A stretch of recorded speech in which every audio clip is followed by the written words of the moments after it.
Okay, so sometimes we feel like we'd like to speak out and say something, but we don't. So then we take the other option, which is we just let people tell us stuff, like they're just throwing arrows at us and, piling on work or expecting you to say yes to something. And you do because you don't say no, because you don't know how to say it. You don't know how to communicate through the obligations, expectations, even what you see other people do, and you start to copy and you fall into a pattern. And these patterns are not what you want, okay? And you're tolerating, you're putting up with it. And so what you're actually deciding to do there is to not speak, hold your voice and tolerate. But the truth is that you're lying to yourself. And because of that, your body suffers because it's not living truth. So how do you handle it? How do we speak out in a way that people can listen? So one of the things you can do is to have a conversation with the appropriate person that's causing, or who's in charge, or somebody that would like to know. So the thought is, instead of saying, I just got to put up with it, I don't want to rock the boat, I don't want to upset anybody, you're going to see it as different. You're going to see as this is a contribution of truth. This is something that needs to come to awareness.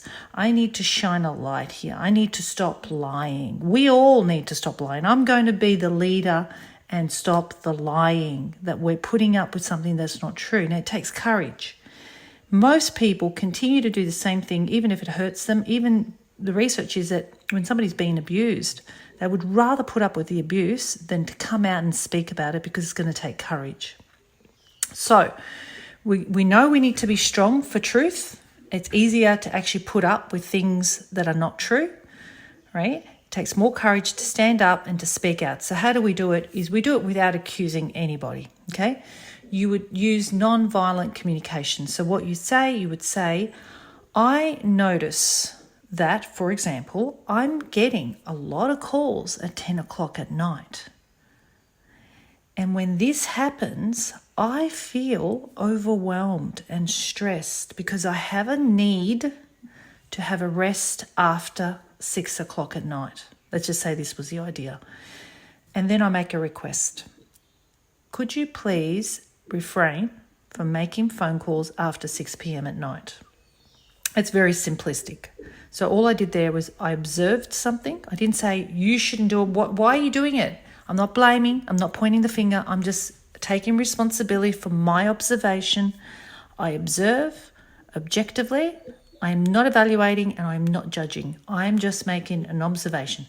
I notice that I'm getting phone calls at 10 o'clock at night. And I can show you some evidence if you want to see it. Then you state your feelings. I feel overwhelmed and annoyed. Then you state your need, because I have a need to actually tune out and rest and have some downtime. When I do this, I actually feel like I can bounce back to work the next day. Then I make a request. Could you review the current policies that allow people to try to contact me after a certain hour? Now, this is just an example. You can do that in many other areas. So all you do is you make observation, you state your feelings, you state your needs, and then you make a request. Now, that's one approach. The other approach is, before you do that, is to recognize the other person first. To say, thank you for your time. I understand there's a lot of stress in the workplace at the moment. I can see that there's this urgency to get work done and we're working overtime. And never a but, never and however, and never a but. You say, and I have noticed that I'm getting more and more calls at 10 o'clock at night, and then you do that process. So this is one of the ways to say a healthy or an honest no to somebody, is recognize them first and then you say your no. Another way is to make an observation without a blame and stating what's important to you. At least at this point, they can't say, well, that's not true, because you've just made a statement about yourself. But they could say it's not true if you did any blaming. So that's an important way to communicate truth, and it's called non-violent communication.